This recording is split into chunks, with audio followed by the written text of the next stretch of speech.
Yeah, chapter 8. I'm sorry. You're right. It's it's 4 actually, 4 subsection 8. Okay, hi everybody. We're blasting off again, and we're in the middle of Perek Daled, chapter 4, and subsection 8, in which we talked about that the first step in teshuvah is the teshuvah to the glory of God. And we talked about that the way one accomplishes that is by connecting with one's inner super soul. That is the Jewish people, Klal Yisrael. Because the very function of the Jewish people is nothing other than the glory of God.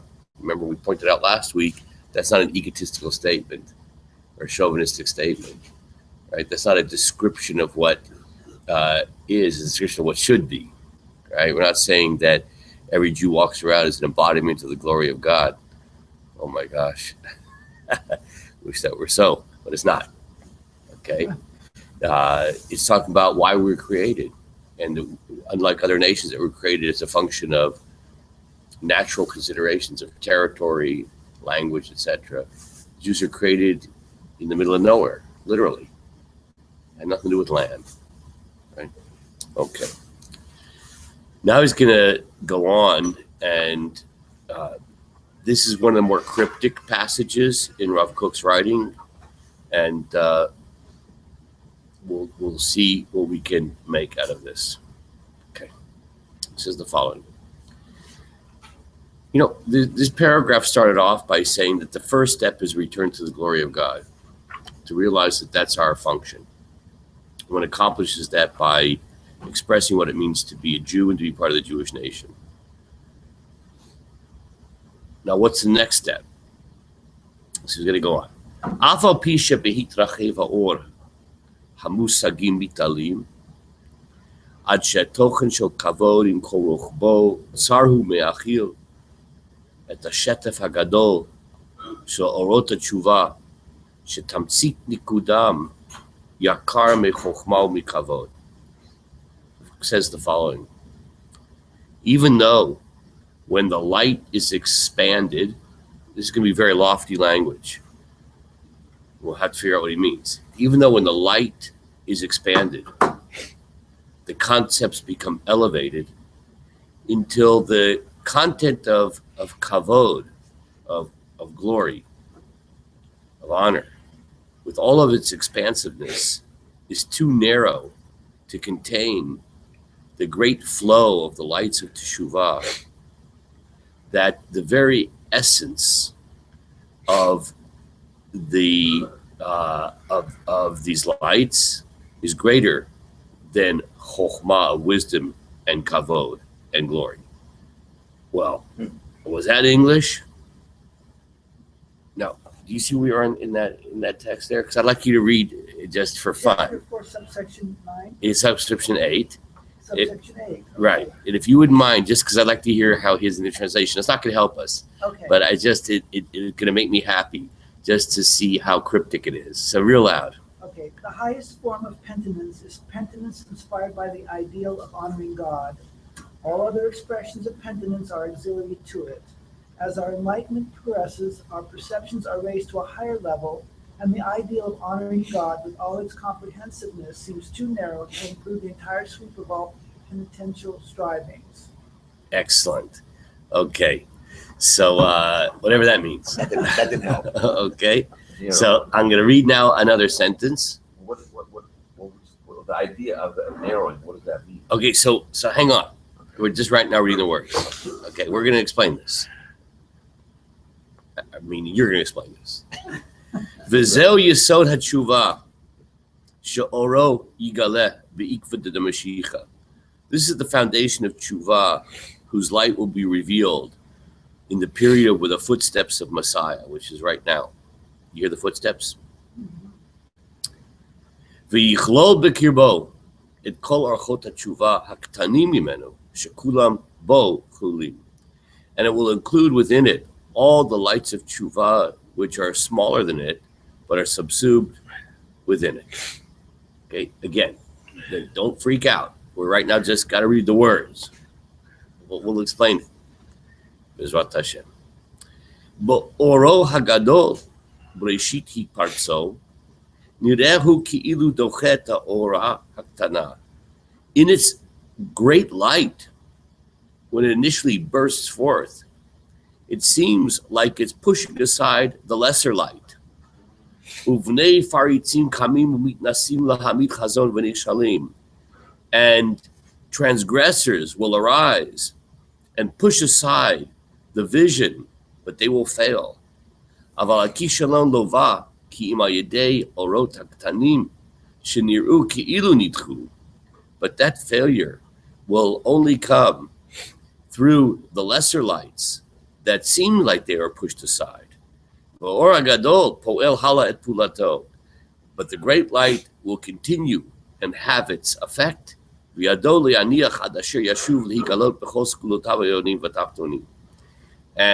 it will never rest until it becomes manifest with all of its both supernal and terrestrial qualities. And we end with the final words: Gedor pirtzi beven partzi umichetek lekot shoshan. Erect the fence in the face of the breach through the son of Peretz, that's Mashiach, and from the thorn branch pluck the rose.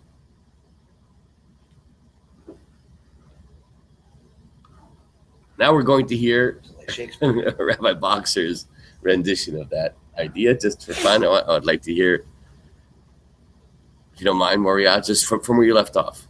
From where I left off? Yeah, real loud. Their substantive content appears too rich to be encompassed by wisdom or God's honor.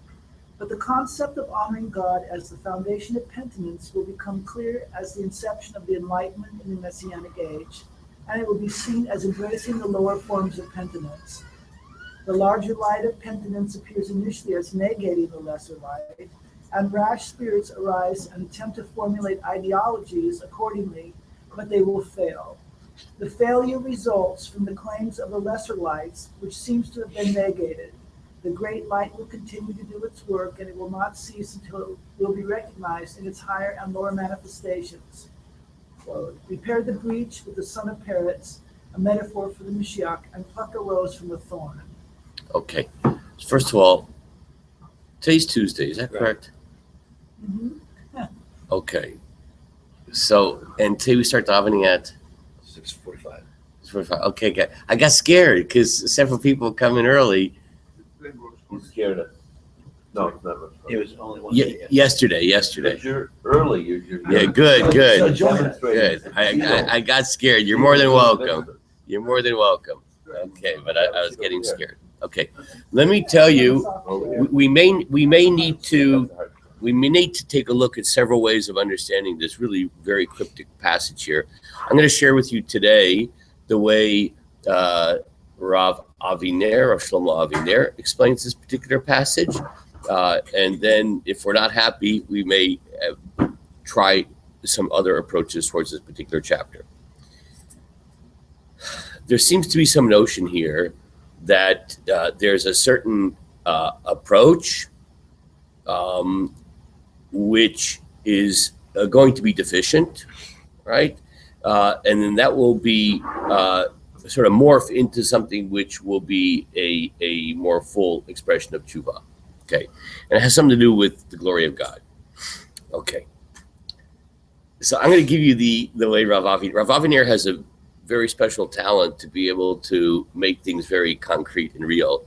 And of course, like any difficult passage, maybe he got it, maybe he didn't. I mean, obviously, Rav Aviner is not your local Orthodox rabbi. He's a big man, right? A very important Torah scholar.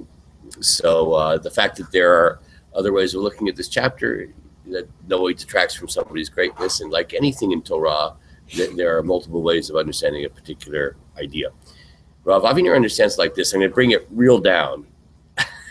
That's not meant to be like, for you, I'm going to bring it down. because I know you can't handle it in the way I understand it. Clarify. 40 Right, days, right. 40 days. It's- We're used to being dumbed down after the last 8 years. Right. Yeah. No, I'm not. This is not like that. Okay. So Rav Aviner says the following: there's actually a policy. I don't know if it's written or just a kind of part of understood protocol. Israeli politicians often, I hope it's always. I don't have any particular personal information. When they travel abroad, when they represent Israel abroad, no matter what they do at home, in terms of particular observance of Torah and mitzvot, when they travel abroad, they usually will, for instance, insist upon eating kosher food, that they won't transgress Shabbat in public, etc. Now, in their own personal life, who knows what they do, but they will do that. Why? Because out of Jewish self-respect, then this is the term, kavod, out of kavod, out of simply respecting what it means to be a Jew, they're representing the Jewish nation, and part of that means out of self-respect to the Jewish people that you keep kosher, right? It may not be that they think of this as the way Hashem wants us to live, right? They may not be traditionally observant Jews in their personal life, but that's what it means to be a proud Jew. You'll see us many times that it struck me that some of you may have seen on Saturday night, there was a movie that was shown here. It was a really good movie. It was a Holocaust documentary.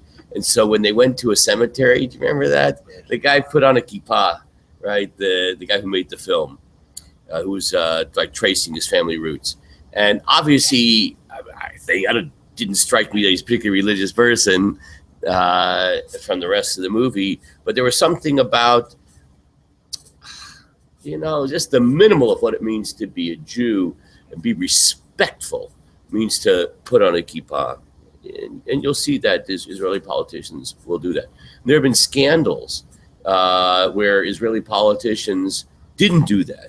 Well, they'll go to Paris or whatever it is on some kind of official business, and then they're caught eating snails or whatever it is, right? And it becomes a scandal in Israel, even though they're not observant, and even the people think it's scandalous are not necessarily observant, because they're representing more than themselves. So that's returning to it's a kind of a tshuva, but not a tshuva really motivated by a really sublime understanding of what it means to observe Hashem's will, but because of simply the dignity of the nation. Okay. So Rav Kook says here that there's going to be, as we enter into the period of Ikva de Mashiach, period on the footsteps of Messiah, that there's going to be a sense that the specific ways in which we serve Hashem through Torah and mitzvot, that they become, there's a sense that they're passé, no longer relevant, right? That the only thing which interests us is the big ideas, okay? I've mentioned this before, that one thing about living in Israel, which is really, it's painful, but if you have the right perspective, it's really fantastic. You have people that have the craziest ideas of what it means to be a Jew, and they fight over it in the Knesset, usually not with fists. Almost never, by the way, thank God. In other countries, they do. On the parliament floor have fist fights, right? Not in Israel, usually. So, but there's a tremendous amount of passion. But the weird thing is, no matter how misplaced people's senses are, some of the members of the Israeli parliament, it's almost always motivated by some distorted idea of what that person thinks is good for the Jewish people, right? Which is actually pretty impressive, right? As opposed to the unbelievable apathy, indifference, and irrelevance of what it means to be a Jew for most American Jews, for example, right? People in Israel are not indifferent about what it means to be a Jew. They may be profoundly misguided, but they're not indifferent to it, okay? So as we get closer to the period of Mashiach, people have a passionate concern for the fate of the Jewish people, and it may be terribly misguided. And one of the ways it's terribly misguided is people will think in very large terms, in very broad terms, but in terms of very specifics will become seem irrelevant. That is, observance of the Torah and the mitzvahs.